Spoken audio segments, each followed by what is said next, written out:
Estamos haciendo un recorrido por no solo la historia del cine, sino por las anécdotas del cine, esas cosas simpáticas que este arte nos ha dejado a aquellos que estamos supremamente enamorados de él.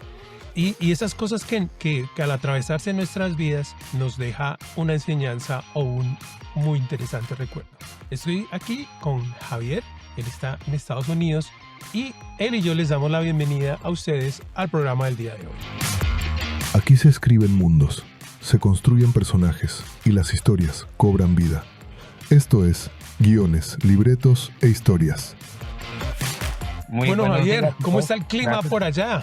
Wilson, muy buenos días. Gracias por la invitación nuevamente. Estamos en una temperatura congelante. Amaneció el día muy frío, temperaturas casi bajo cero, congelante. Hay advertencia de congelamiento, pero aquí dentro de la casa estamos muy confortables con la calefacción. Afortunadamente muy bien. Estamos en la transición entre el invierno y la primavera y esos constantes cambios, subidas y bajadas de temperatura es normal. Bueno, ya estamos acostumbrados y pues muy bien, muy animados de estar aquí nuevamente en este podcast. Bueno, hemos estado, no hemos sido muy cronológicos porque también se nos ha mezclado la experiencia de cada uno de nosotros, de la historia, de cómo nos conocimos, de todo el cuento.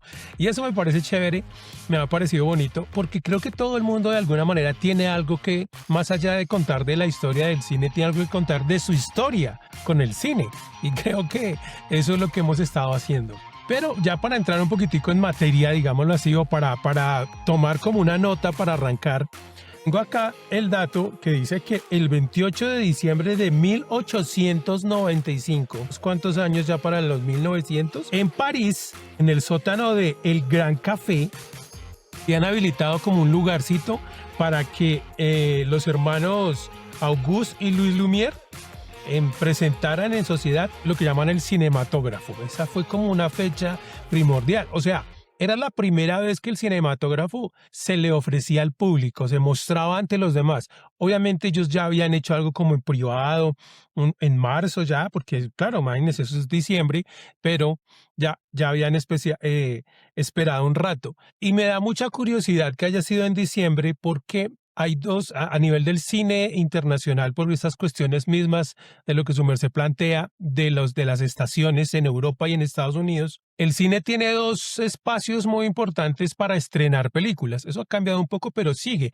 Está el verano y está el invierno. Sí, y ellos, imagínense, el primer día fue un 28 de diciembre para estrenar por primera vez, mostrarle al mundo esa maravilla de el cinematógrafo, que debió haber sido una cosa muy loca, ¿no? Sí, era parte de esa serie de invenciones que se realizaron en esa segunda revolución industrial en Europa, en donde todo tipo de artilugios era como la gran novedad. Esa primera función, como le decía Wilson anteriormente, era una proyección de la salida de los obreros de una fábrica de Lyon, de era propiedad de la familia de los hermanos Lumière. A esa primera proyección acudieron aproximadamente unas 35 personas y la voz se corrió muy rápidamente en ese París desde esa época. Y posteriormente a eso hubo muchas multitudes deseosas de ver el nuevo invento anunciado como el cinematógrafo Lumière, como ya lo mencionaba Wilson. También es célebre la anécdota de una de sus primeras proyecciones que involucró la filmación frontal de un tren que llegaba a la estación y esto causó gran pánico entre el público asistente que pensaron y vieron que el tren los iba a arrollar y mucha gente huyó despavorida de esa sala, de esa primera sala de cine. Una anécdotas que hay. El cine como tal eh, tomó como base la fotografía que ya se había inventado al siglo XIX, comienzos o mediados del siglo XIX, la invención de la fotografía. Con ella se dieron los primeros pasos hacia la generación de la impresión del movimiento. Gracias a la persistencia retiniana, o sea, la mínima perduración de las imágenes vistas en la retina humana cuando se proyectan a gran velocidad y al principio de la cámara oscura. Estos fueron algo de los principios que utilizaron los hermanos Lumière para hacer su gran invento del cinematógrafo. Para que la invención de los Lumière pudiera existir, numerosos descubrimientos tuvieron que darse previamente. Algunos incluso se remontan al siglo XV, siglo XVI, cuando el sacerdote alemán Atanasio Kircher inventó la linterna mágica. Eso es algo que dentro de los que Ajá. estamos dentro del cine se habla mucho de la linterna mágica, un aparato de imágenes rotativas que simulaba el movimiento y servía para entretener a los niños. Un juguetico que se ha inventado en esa época. Posteriormente, en el siglo XVIII, Gaspar Robert popularizó la proyección pública de imágenes pintadas sobre placas de cristal que bautizó como fantasmagoris. En el siglo XIX hubo más experimentos con imágenes en movimiento. Uno de los más importantes fue el estroboscopio, inventado en 1833 de Simon Van Stamper, que permitía ver las velocidades muy lentas o quieto, un objeto que giraba sobre sí mismo. En 1874 fue inventada la fotografía, como ya mencionaba anteriormente. Basándose en este invento, el francés Jules Janssen creó el revólver fotográfico. Interesante nombre. Un antepasado de la cámara Ajá. fotográfica de hoy. Poco después, el estadounidense Edward Muybridge logró reproducir el galopar de un caballo a partir de fotografías tomadas en serie de su carrera. Pero el cine como tal solo fue posible cuando Thomas Alva Edison inventó la bombilla incandescente en 1889 y luego el kinetógrafo, un aparato que sincronizaba el sonido y la captura de una imagen intentando capturar el movimiento vivido. En ese último dio pie posterior a la inclusión del audio en el cine. Estas son básicamente los precursores del cine y cómo se dio ese paso importante a la proyección de esas imágenes en movimiento de los hermanos Lumière. Pues hay Sí, como dos cosas que me gustaría como acotar. Toda esta cosa de la tecnología, siempre hay alguien que está investigando esto, cómo se hace y esto cómo funciona. Entonces, capturar la imagen, antes eran los retratistas que se demoraban un poco de tiempo ahí dibujando y hágale, y vino este asunto de cómo poder capturar esta imagen de la realidad lo más fielmente posible y cómo eso se copiaba de la biología, de la capacidad que tenía el ojo humano para hacer las cosas. Entonces, era ese estudio de la anatomía humana para lograr que a través de los lentes y a través de los químicos y a través de un poco de cosas, esta imagen de la realidad se pudiera congelar de alguna manera y de alguna forma. Pero ya para el cine, yo creo que fue un señor que se llama Peter Mark Roger. Él es un inglés y él en 1824 sacó la tesis sobre la persistencia retiniana. Entonces había como esa base médica, física de la biología humana, ¿sí? De las limitaciones, porque la persistencia retiniana es una limitación que tiene el ojo, que es la que nos permite ver el movimiento. Si no, sería una cosa supremamente extraña ver el mundo si el ojo humano no tuviera esa característica, sería muy raro ver el mundo. Entonces, ese estudio, imagínense, en 1824, el man dijo, mire, esta vaina parece que es así. Y se aprovechó eso para poder después, a través de la luz y a través de la captura de esas imágenes y la película y el hecho de poder capturar estas imágenes en una superficie que pudiera hacer que la luz la atravesara y la proyectara sobre superficies, que se logró. Primero que una imagen, porque yo creo que este cuento de la caja oscura fue muy interesante porque eso debió haber sido como una observación de que por un huequito entraba la luz, pero cuando se proyectaba esa imagen en la pared o en una superficie, se veía lo que estaba afuera al revés. Y eso a mí, yo lo vi una vez, yo no lo había podido experimentar jamás y una vez lo vi dentro de un camión. Yo estaba en un camión y es oscuro por dentro de ese camión, estamos haciendo un trasteo, una cosa así, y oscuro por dentro. Y había un huequito pequeño donde entraba la luz, pero cuando uno miraba la pared, a mí me sorprendió. O sea, yo nunca había visto esa cosa, me pareció realmente sorprendente, cómo hoy podía ver la calle, cómo se movía la calle y la gente proyectada dentro del camión. O sea, sin un lente, o sea, no había un lente, simplemente entraba la luz por ahí y luego se proyectaba y se veía hermoso, era una imagen realmente hermosa. Y eso yo creo que, o sea, yo no sé si para mí que estoy ya en el siglo XXI y haber visto eso fue algo tan hermoso y bonito, no me imagino en esa época cómo habrá sido poder vivir todo ese proceso, toda esa magia de encontrarse con esos pequeños detalles que la naturaleza ofrece y que los curiosos, los muy curiosos y los muy estudiosos deciden explorar y sacar cosas de ahí. Eso me pareció muy bonito y me pareció muy interesante. Exacto, sí, sí, tiene toda la razón. De eso se trata, reflejar en una pantalla ese movimiento, esa persistencia del movimiento, de cómo nosotros percibimos el movimiento. Y fue muy interesante todos estos inventos, toda esta creación de de físicos, de mecánicos, de todos estos inventores del siglo XIX con esta revolución industrial. Quiero hacer mención a cómo prácticamente se puede decir que se inició la industria del cine como tal, como lo conocemos hoy en día, porque, como lo mencionaba anteriormente, las primeras proyecciones eran reflejos de la vida cotidiana, era casi lo que se denomina hoy el documental, cómo se ven las cosas tal como son. Pero según el señor Georges Méliès, francés también, uno de los grandes precursores del cine, debido al entusiasmo Sí, que le sí. causó, decidió invertir en la tecnología de los hermanos Lumière. Propuso importantes innovaciones que cambiaron el carácter naturalista, realista y pasivo de las grabaciones de los Lumière. Por el contrario, Méliès creaba historias de ficción dotadas de efectos especiales, escenografías de cartón, maquillaje y saltos de edición. Importantísimo. Se trataba de fábulas infantiles y relatos fantásticos, gracias a los que aún hoy es recordado como el mago del cine. Entre ellas Ajá. estuvieron El viaje a la luna del año 1902, El viaje imposible del año 1904, inspiradas ambas en en los libros de Julio Verne.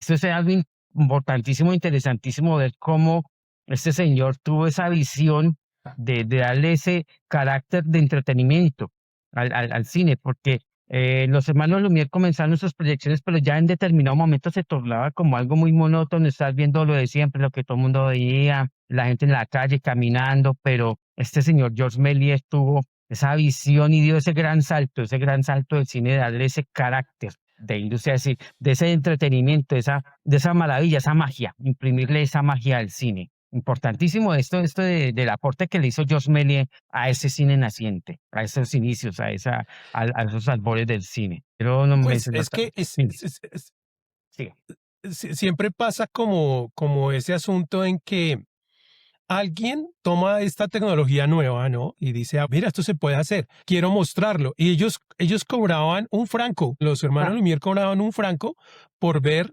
esto. Y al principio, pues sí, eran solamente unas 30 personas, 35 personas, no era mucho. Igual era algo nuevo. Yo creo que ellos decían, bueno, ¿será que alguien viene a ver? Pues hagamos la prueba. Esto está divertido, esto está interesante. Llamemos a alguien y que lo venga a ver. En un principio era como como una línea de 10 filmes muy corticos. Obviamente la película en esa época era muy compleja, entonces no se podían hacer cosas muy largas. Entonces iba la gente y lo que comenzó a suceder fue el voz a voz, ¿no? Sí, ah, recuerden que estamos aquí en esta ciudad de la cultura y todo eso. Entonces el voz a voz hizo que cada vez hubiera más gente. Pero ¿qué pasa con esto del arte? Y es que, claro, después de un rato ya estoy viendo lo mismo, una y otra vez estoy viendo lo mismo. Entonces es como las obras de teatro que ya habían y los conciertos y la música. mm, exacto. Desde las épocas antiguas y de Mozart y mucho más allá, siempre, incluso los griegos, siempre estaban intentando crear algo nuevo para llamar la atención del público y que la gente asistiera.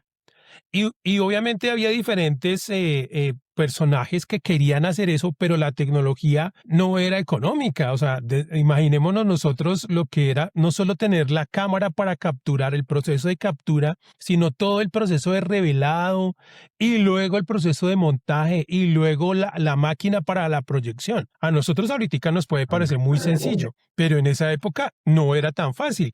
Entonces, las personas, entre comillas, más pudientes que tuvieron acceso a la patente y que pudieron comprar los derechos para tener o que debajo de cuerda fabricaron sus copias, también tenían que invertir muchísimo dinero en ese sentido. Y entre esos, pues cada uno comenzó a darle como, pues ahora quiero grabar es pajaritos y ahora quiero hacer esto. Y alguno dijo, ¿y si cuento una historia? ¿Y si cuento una historia que no pasa en la vida real? O sea, si tomo algo como del teatro y lo pongo y lo fabrico con estas nuevas reglas. Lo interesante del amigo que su merced mencionó es que él dijo, esta óptica, esta tecnología me permite trucar. O sea, si yo corto aquí y luego hago que ella tenga un balón en la mano, a la gente va a parecer que apareció el balón.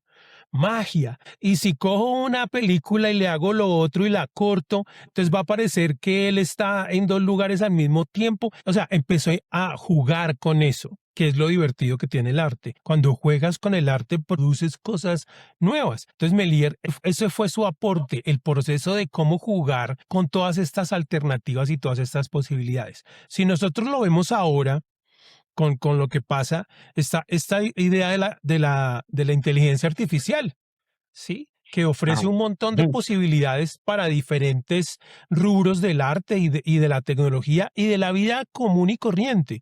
O sea, hace unos días yo aprendí que puedo coger el Gemini y el Copilot, oprimir un botón y comenzar a hablar con él como hablo con su merced. Y él me responde de lo más natural. Entonces yo le digo, ¿qué? ¿Y tú qué opinas de tal cosa? Y él dice, no, sale.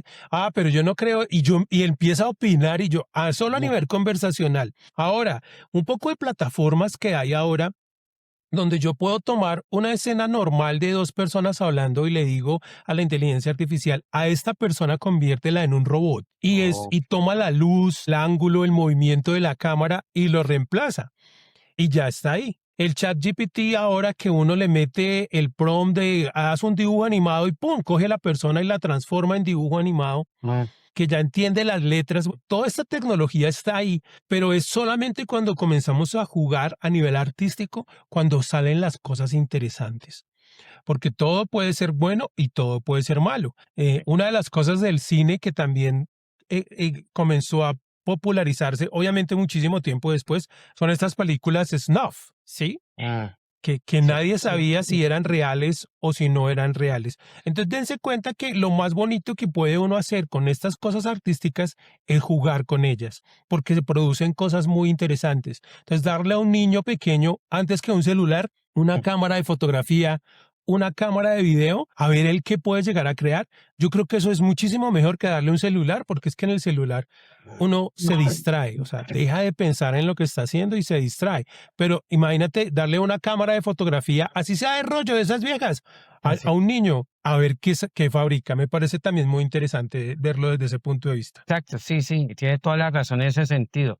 Ha avanzado tanto la tecnología hoy en día que recuerdo las palabras del director de cine japonés Hayao Miyazaki, que ahora que está tan en boga lo que dice Wilson de la Snapchat y toda esta creación, los estudios de Ghibli, y el director de protestaba y decía que pues primero hay una discusión y una polémica en torno a esto en cuanto a los derechos de autor y en cuanto a la creación artística.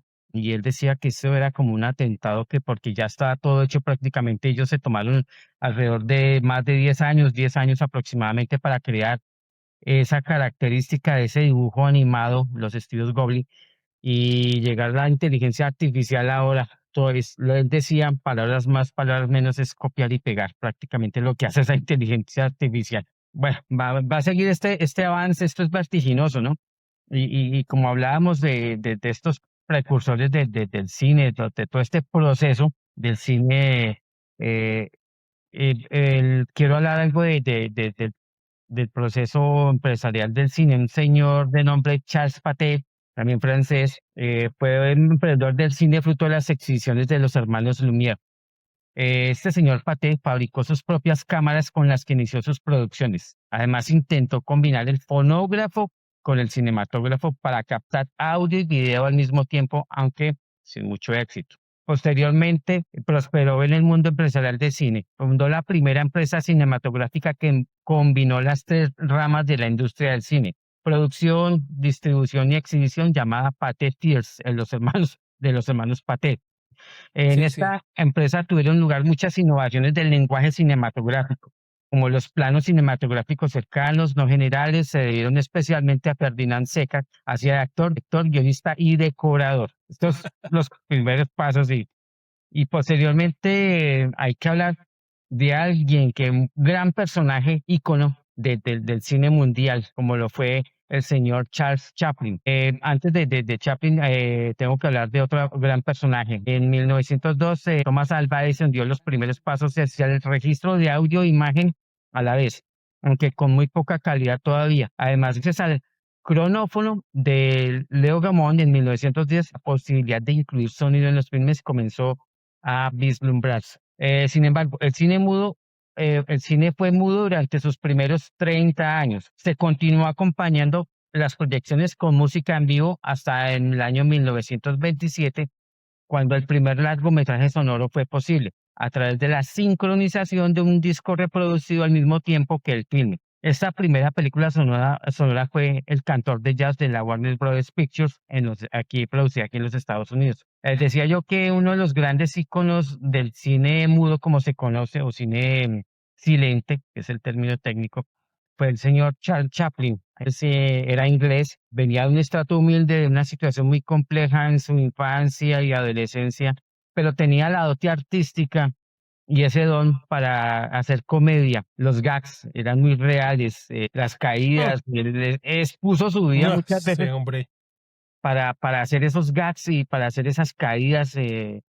Llegó acá a los Estados Unidos, se contactó con varios empresarios, entre ellos Max Sennett, que fue quien lo impulsó. Y en ese naciente cine también había ese sitio donde que en esa época nadie quería ver, nadie quería ir, que era en ese Hollywood de Los Ángeles, de la costa oeste en California, un terreno muy árido, muy caliente, y se dieron a la tarea estas personas de crear ahí esos primeros estudios, esos primeros sets de grabación. Y comenzó la industria ya propiamente dicha, esos primeros pasos de esa gran industria como lo es hoy en día la industria del cine. Y pues este señor Charles Chaplin hizo innumerables películas, desde cortometrajes hasta los grandes largometrajes que conocemos, La Quimera del Oro, La Ciudad de las Luces.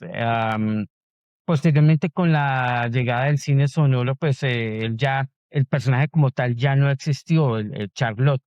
Lo decía en una ocasión en una entrevista a Charles Chaplin, hablando de su vida, de su historia, que cuando llegó el cine sonoro en el año 1927 le propusieron que hiciera las películas de cine con este personaje, con Charlotte, el personaje que lo había caracterizado siempre. Y él en una ocasión dijo: el día que el vagabundo hable, el vagabundo muere, porque la esencia de ese vagabundo era el lenguaje corporal, eran sus expresiones, todo lo que hacía. Y él decía, no necesita hablar, el vagabundo no necesita hablar porque su esencia es ese lenguaje, su lenguaje corporal.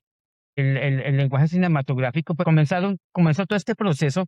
Y tengo que hablar también de otro gran personaje que aportó muchísimo al cine y concretamente al lenguaje cinematográfico. Dentro de los pioneros del lenguaje cinematográfico que acabaron con la tendencia de filmar el cine como si fuera un texto grabado, fueron dos. El primero fue el señor David Griffith, cineasta estadounidense, perdón, autor del Nacimiento de una Nación en el año 1915, un filme Casi mudo nada. que relataba la fundación de los Estados Unidos y que fue la primera superproducción fílmica de la historia. Empleó por primera vez planos alternados y no fijos en una cámara móvil, planos y tomas totales o parciales y otros cambios que fundaron parte del modo de hacer cine que aún no entendemos. Otro de los grandes personajes que aportó a este lenguaje cinematográfico fue el cineasta soviético de esa época, Sergei Eisenstein, cuya obra clave Ah, es el acorazado Potemkin del año Potemkin. 1925. Casi nada. Ah, El filme mudo que narra el motín dentro de un acorazado zarista en plena revolución de octubre. Es considerada la mejor película de la historia, es una de las más estudiadas del cine, dada su técnica de montaje, que hizo escuela desde entonces. Es el primer filme en usar imágenes chocantes para generar una reacción emocional en la audiencia. Acordémonos de esa famosísima escena de la escalinata de Odessa, en la que hay un carro de un bebé va rodando en el medio de ese drama tan impresionante, ver esos primeros planos de la mamá de esa niña, ver cómo va rodando ese cochecito, va cayendo allá la imagen de ese bebé ahí dentro de ese cochecito. Y recuerdo el señor Brian De Palma, que él utilizó Ah, esa misma secuencia para la película Los Intocables del año 1982. Un entorno diferente, una estación sí, de metro en de Nueva tren, York, y en de metro, sí. ese disparo, esa balacera tan impresionante. Esto ha sido importantísimo, estos dos señores, Griffith y Eisenstein, dentro de lo que es el lenguaje cinematográfico y cómo contar lo que dice Wilson, cómo contamos esas historias, cómo utilizamos la imagen para contar unas historias y darle ese dramatismo. Eso hace parte fundamental dentro de la historia del cine. Para profundizar un poquito y que los que nos están viendo y escuchando se abran a la idea de lo que queremos comunicarles en esta parte, es que cuando nacieron, digamos, los retratos, lo que se quería en un principio era poder capturar a estos personajes de esa época para que fueran recordados en el futuro. Y el retratista, pues cada uno tenía su estilo específico. Luego vinieron los pintores que ya lo que hizo Melier fue lo que hicieron ciertos pintores. Decían, no, no quiero retratar la realidad como es la realidad, sino darle mi propio estilo. Entonces el Greco y todos estos Dalí y Picasso y todos estos pintores le comenzaron a dar su manera de traducir la realidad para generar emociones cuando la gente viera lo que estaba intentando transmitir. Luego vino la fotografía. ¿Y qué pasaba con la fotografía? La fotografía capturaba la realidad tal y como la veíamos, ¿sí? Sin ponerle ningún tipo específico de drama o de acción o de emoción a la imagen. En un principio, la sorpresa era que yo me podía ver a mí mismo como me veía en el espejo, pero ahora lo podía ver en otra superficie y eso hacía que yo me viera diferente y eso me generaba una emoción interesante. Pero con el tiempo, a través de cierta clase de accidentes, donde, por ejemplo, una película se mezclaba con otra película y se le cayó un líquido y ¡ay! Mientras estoy revelando, o hubo una doble exposición, un problema con la cámara y hubo una doble exposición sobre la misma película. Entonces, cuando se iba al campo de revelado y se veía la imagen final, dijimos, oh, la fotografía también me permite alterar la realidad. Entonces, ahí es donde el arte de la fotografía comenzó a transmitir emociones, a transmitir mensajes. Cuando volvemos al cine, entonces llegó lo primero, capturábamos la realidad tal y como se veía. Poníamos la cámara quietica porque eso era una cosa enorme y complicada y había que moverla con la mano, eso no venía ningún elemento electrónico, eso todavía no estaba por ahí. Entonces, ¿qué pasa? Yo dejaba la cámara ahí y capturaba la realidad tal y lo mejor que la podía llegar a capturar con la tecnología que tenía a la mano. Luego también, Amelier también un día comentó que le pasó un accidente donde y estaba filmando y la cámara se le dañó, mientras la reparó para unos minutos, una hora, luego la puso a funcionar y listo. Cuando fue a revelar, obviamente vino un cambio, era el mismo lugar, pero había un salto. Entonces ahí fue donde dijeron, puedo comenzar a contar historias, o sea, la ficción, pero también había una manera en la que las imágenes, una tras otra, al contar la historia, yo podía generar emociones. En un principio recuerden que todo esto era muy plano general, ¿no? Era muy plano general todo. Luego dijeron, bueno, ¿y si metemos un plano general y luego uno más cerquita? Porque las cámaras, como eran tan pesadas, no tenían ópticas intercambiables. En un principio, entonces yo tenía que mover la cámara y acercar la cámara para cambiar de plano. Y a la gente le daba pereza hacer eso, entonces el plano era muy similar. Cuando comenzaron estas focales giratorias que tenían ópticas distintas, entonces yo giraba y tenía un plano muy abierto, luego giraba y tenía un plano más cerrado, luego giraba y tenía un plano más cerrado, sin mover la cámara. Entonces eso me permitió, sin mover la cámara, tener diferentes planos y luego ya los podía editar y todo, pero seguía siendo muy lineal la cosa, ¿sí? Era de plano general a plano cerrado, plano general a plano cerrado y paré de contar. Pero entonces estos hombres de los que usted está mencionando, Griffith y Eisenstein, se volvieron un poco locos, la verdad, en esa época y comenzaron a decir, ¿y si quiero recalcar una emoción para que la gente la experimente con más fuerza? Y si quiero poner la cámara en un lugar con un ángulo específico para recalcar esta situación de una manera que la gente la pueda percibir y como que lo motive, lo mueva, entonces Ahí es donde viene la magia de lo que se llama el montaje. Dejamos de hacer planos generales, planos cerrados, planos generales, planos cerrados, y las acciones completamente, eso viene después con los franceses, que eran las acciones completamente lineales. O sea, el carro se detiene, el hombre se baja del carro, el hombre camina hasta la puerta, el hombre abre la puerta, luego el hombre entra a la casa. Eso era una acción lineal. Entonces, Einstein, ¿qué hizo? Y Griffin, ¿qué hicieron? Jugaron con la planimetría y comenzaron a jugar con lo que se llama ahora el lenguaje cinematográfico, que ya existía, pero las reglas no habían sido expuestas o jugar con esas reglas. Luego los franceses dijeron, ay no, pero qué pereza que este man llega al carro, lo seguimos hasta que entra a la casa y luego lo vemos en la sala. Seguirle todo eso, ¿no? Pues que llegue, cuando el carro llega, luego lo vemos en la casa. Ya la gente tendrá que imaginarse que se salió del carro y que entró a la casa, ya que se lo imagine. Sí, o sea, no nos vamos a poner a seguir a todo el mundo. Y comenzaron a fabricar ya más allá de la linealidad. Luego vinieron los flashbacks. Entonces la gente, estábamos en el presente, pero podíamos ir al pasado. Entonces la gente, oh, ¿cómo así está recordando? Obviamente había un poco de trucos en esa época que era poner nubes y cosas así por el estilo, y para simular que era una imagen de sueño o que era un pensamiento. También pudimos ver los sueños. Entonces, dense cuenta cómo estas técnicas, esas tecnologías después comienzan a tener sus propios lenguajes. Y para ustedes, si aman el cine y están en este universo de hacer y contar historias con imágenes y sonidos, es bueno que vayan y esculquen un poquito de qué se trata todo eso para que cuando lo apliquen en su obra presente sepan de dónde salió y cómo cómo sacarle el jugo de la mejor manera. Eso es lo bonito de ver la historia, ¿no? Exacto, sí.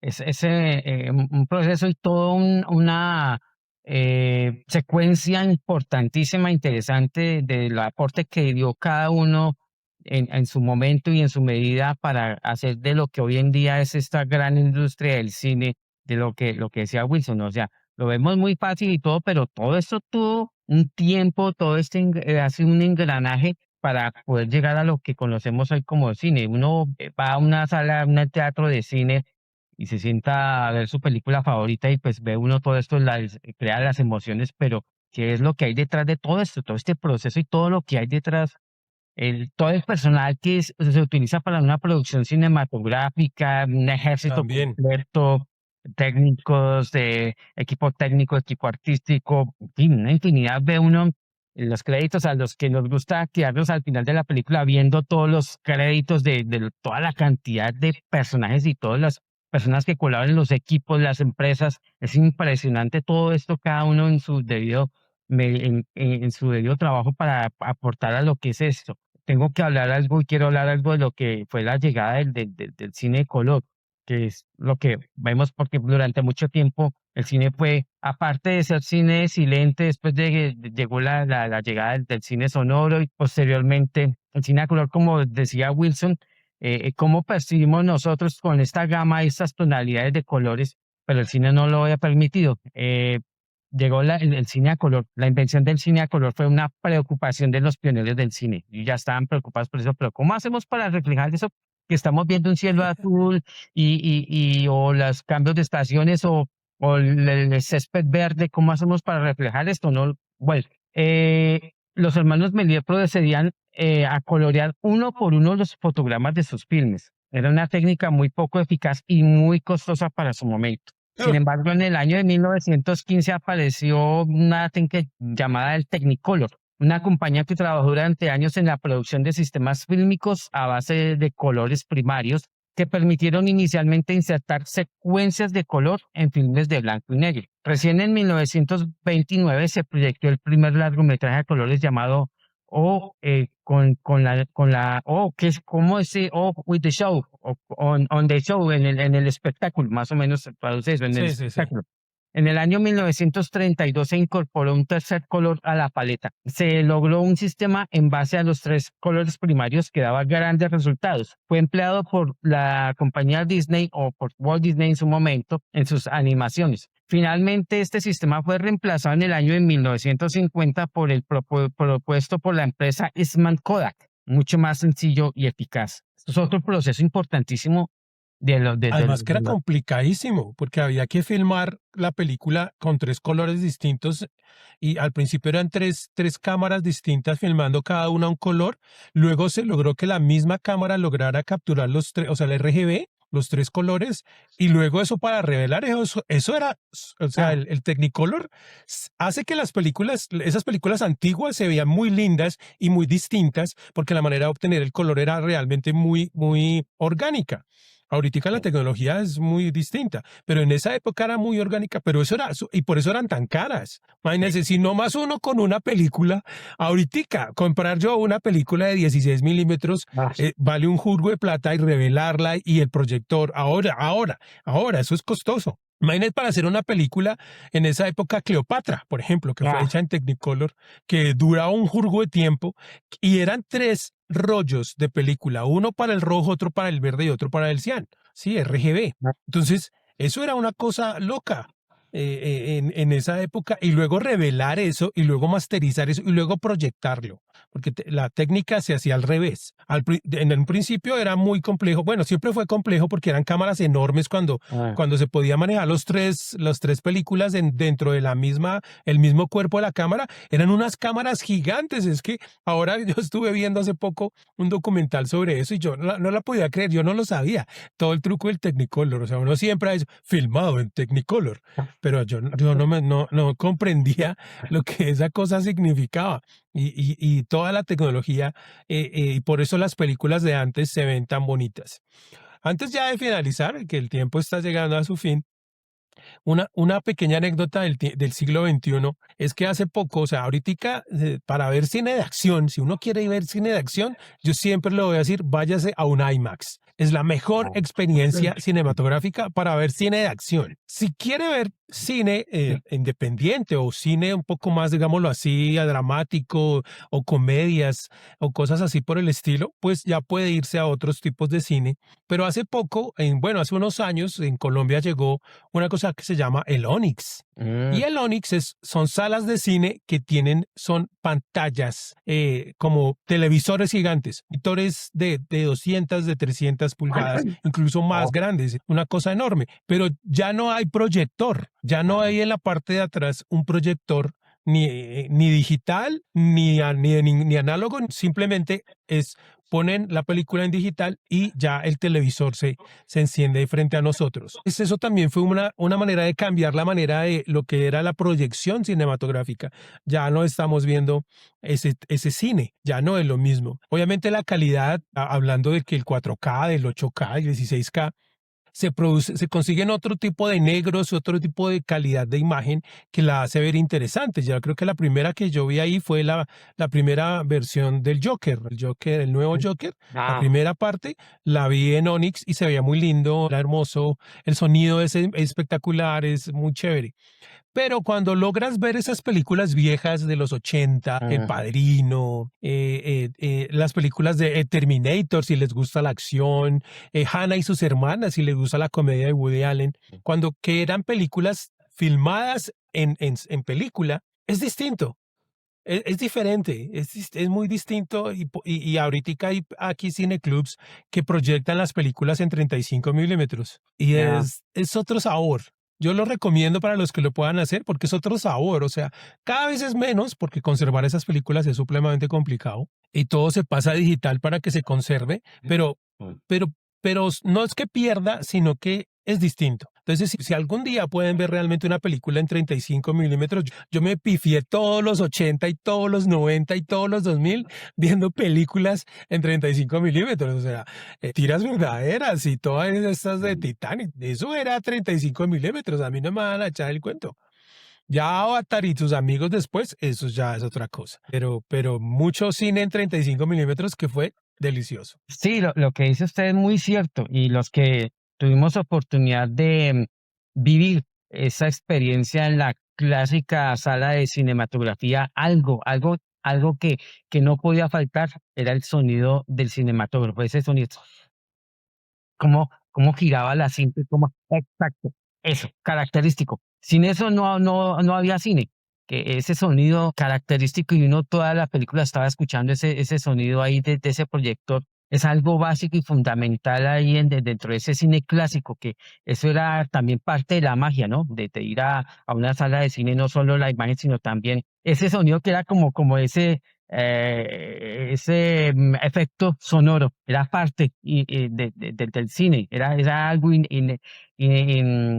algo que estaba dentro del Inherente mismo, ahí, sí, inherente, vinculado. sí, algo inherente al cine, como ese efecto uno estaba esperando los comerciales o los cortometrajes de las otras películas que iban a llegar y era eso, estaba escuchando ese sonido de esa máquina ahí dentro de todo ese engranaje que tiene la máquina de proyección y cómo va esa cinta de 35 milímetros corriendo y era eso, algo era algo hermoso, algo que yo disfruté muchísimo. Eso y decía, voy cine, pero era también a escuchar ese sonido específico, de esa máquina y de ese proyector, cómo funcionaba. Era algo mágico, era esa magia, es esa magia que lo que hizo usted es cierto, hoy en día con el cine digital y todo ya no, bueno, se sienta uno a ver en el 4K o en el IMAX, pero ya como que ya no existe eso, los que tuvimos la oportunidad de vivir eso. Ya no, esto es cine, no se pregunta, ¿esto es cine?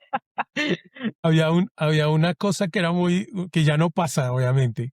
Dos cosas. Una, y es que las películas nunca venían en un solo rollo de film. Ah, Las películas venían en distintos rollos que duraban, creo que 20 minutos, no me acuerdo bien cuánto duraba.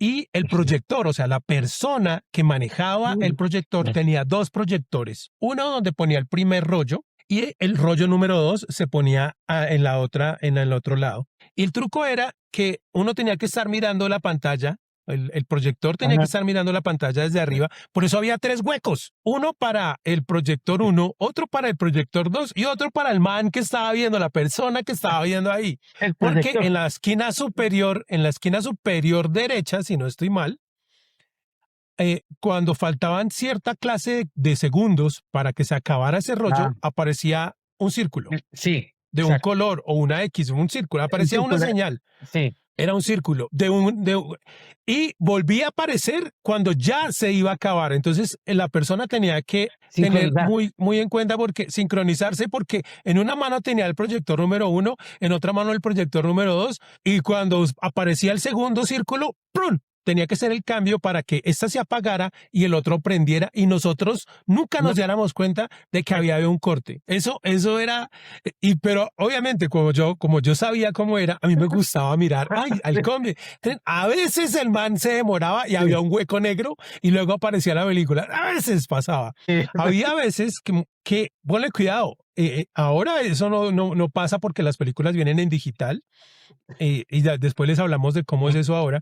Pero en esa época, claro, había la función cuando eran películas muy taquilleras y estábamos en un multiplex, o sea, que había 3, 4, 5 Ah, teatros en el mismo. Entonces, la película, por ejemplo, Terminator. Entonces, el rollo número 1 que duraba 20 minutos, se acababa, poníamos el rollo número 2, volvían a enrollar el número 1 y se lo llevaban a la sala 2 ah, para presentar la película una empezaba a las 2 y la otra a las 2:30 o ah, a las 2:15, ¿no? Bueno, entonces, claro, el otro tenía que salir a correr a la otra sala, a poner el rollo arriba, a ah, encuadrar todo y a proyectar la película. Y tenían que estar sincronizados porque tenía que esperar el rollo 2 de la otra película y el rollo 1 se iba para la sala 3. Eso era una cosa ah, loca cuando eran las películas muy famosas y había multiplex. Cuando comenzaron a ver los ah, multiplex, se compraba una sola película, que tenían que comprar la película, los rollos. sí, A veces se compra por teatro, pero en los multiplex se compraba una para poder rotarla o máximo dos, pero se rotaban de esa manera los rollos. Eso era. Y ya lo último era ese fantástico momento en el que se paraba la película por alguna razón y se quemaba. ah, el- el- era así, Eso a mí me así, pasó varias veces. Es que se así, paraba y se sí, paraba. Claro, cuando la película se paraba, el calor de la de la lámpara era bombilla, tanto que quemaba el fotograma. Y sí. eso se veía y siempre era igual, ¿no? Por ahí hay veces que lo pueden ver, el efecto existe por ahí si uno lo quiere poner en su video. Esas son las cosas locas del cine antiguo que nosotros vivimos, ¿no? O sea, Sí, Sí, era muy típico eso, sobre todo en las funciones de festivos, sobre todo el 25 de diciembre, que es muy típico en Colombia, los estrenos, y uno era animado a ir el 25 a ver su película favorita, ya van a estrenar, y preciso el señor, el operador de proyección llegaba con sus tragos o todo trasnochado, y le cogía el sueño y no se da cuenta que ya todo el mundo era, ¡hey, proyector! Y chifla la chiflatina, y ¡hey, proyector! Se quedaba en blanco. Sí, sí, sí, sí, eso pasó, eso pasó. Sí. Ahora no, porque esto es otro archivo digital y todo el cuento, y a unos incluso ni siquiera, el archivo ni siquiera está en Colombia, el archivo se compra, pero se transmite digitalmente desde Estados Unidos o desde la casa matriz, a veces ni siquiera se descarga acá, es muy loco, para saber cuántas veces se puso la película, para pagar los derechos y eso tiene ahora es muy distinto. Intentaremos buscar a alguien que sepa un poco más de eso, pero mientras tanto les seguimos contando nuestras anécdotas. Hemos llegado al final de nuestro programa de hoy, espero que lo hayan disfrutado, que nos dejen sus inquietudes en wdescritor@outlook.com. Nos pueden escribir ahí y les recomendamos que escuchen los otros programas para que tengan más conocimiento sobre este fantástico mundo de hacer y de contar historias a través de los libros, a través de la televisión y a través del cine. Javier, muchísimas gracias por haber estado acá el día de hoy. Wilson, muchísimas gracias por su invitación. Encantado de estar acá nuevamente en este espacio y como siempre estaré presto a su invitación. Gracias por eso y a todos, muchas gracias por seguir este podcast. Bueno, entonces a todos ustedes muchas gracias y los esperamos en el próximo episodio. Guiones, libretos, historias, el lugar donde tu creatividad toma forma. Suscríbete.